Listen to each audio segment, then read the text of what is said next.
Greetings to all of you dear students. Today let us solve one simple problem in case of liquidation.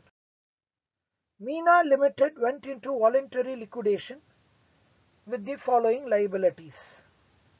So we have secured creditors 2 lakh, preferential creditors 6,000, other unsecured creditors 3 lakh. Expenses of liquidation amounted to Rs 2,500. Liquidator is entitled to a remuneration at 3% on all assets realized, including securities held by secured creditors, and 2% on the amount distributed to unsecured creditors other than preferential creditors. The various assets realized is 4,20,000 in bracket including 2,20,000 realized from securities. Prepare liquidator final statement of accounts. Meena Limited went into voluntary liquidation with the following liabilities. We have secured creditors 2 lakh, preferential creditors 6,000, other unsecured creditors 3 lakh, all the three types of creditors given separately. The expenses of liquidation amounted to Rs 2,500. So liquidation expenses is 2,500. Next we have liquidator is entitled to a remuneration at 3% on all assets realized, including securities held by secured creditors, and 2% on amount distributed to unsecured creditors other than preferential creditors. It means remuneration is calculated on two bases: on assets realized and on unsecured creditors. Don't calculate remuneration on preferential creditors. ವೇತನ ಎರಡು ಆಧಾರದ ಮೇಲೆ ಲೆಕ್ಕ ಮಾಡಬೇಕು. ಒಂದು ಆಸ್ತಿ ಮಾರಾಟದ ಮೇಲೆ ಲೆಕ್ಕ ಮಾಡಬೇಕು, ಎರಡನೆಯದು ಅನ್ಸೆಕ್ಯೂರ್ಡ್ ಕ್ರೆಡಿಟಾರ್ ಮೇಲೆ ಲೆಕ್ಕ ಮಾಡಬೇಕು. ಆದರೆ ಪ್ರಿಫರೆನ್ಷಿಯಲ್ ಕ್ರೆಡಿಟಾರ್ಸ್ ಮೇಲೆ ಲೆಕ್ಕ ಮಾಡಬಾರದು. The various assets realized is 4,20,000 including 2,20,000 realized from securities. Prepare liquidator final statement of accounts.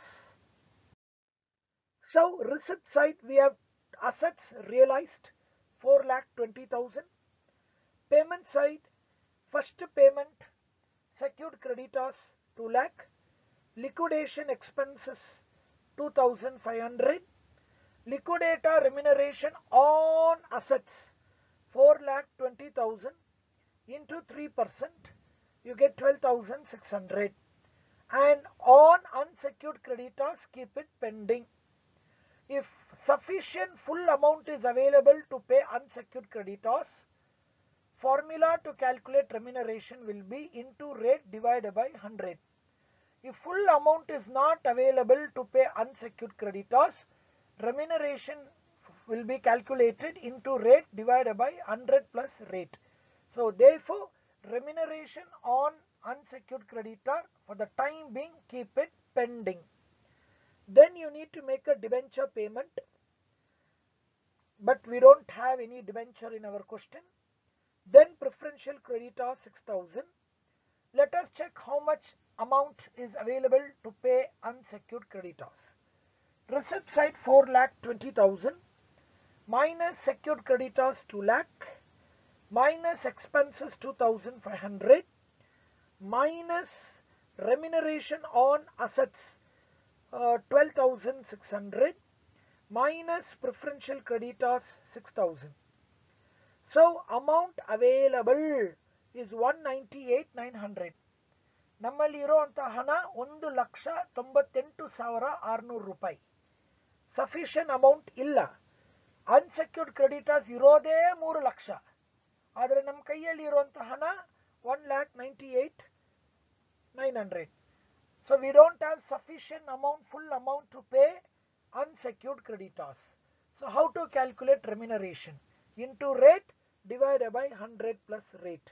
1,98,900 into 2 divided by 102. So we get 3,900. Total remuneration is 16,500. And final payment to unsecured creditors is 1,95,000. But we need to pay 3 lakh, but we pay only 1,95,000. It means we pay 65 paisa in a rupee. Thank you.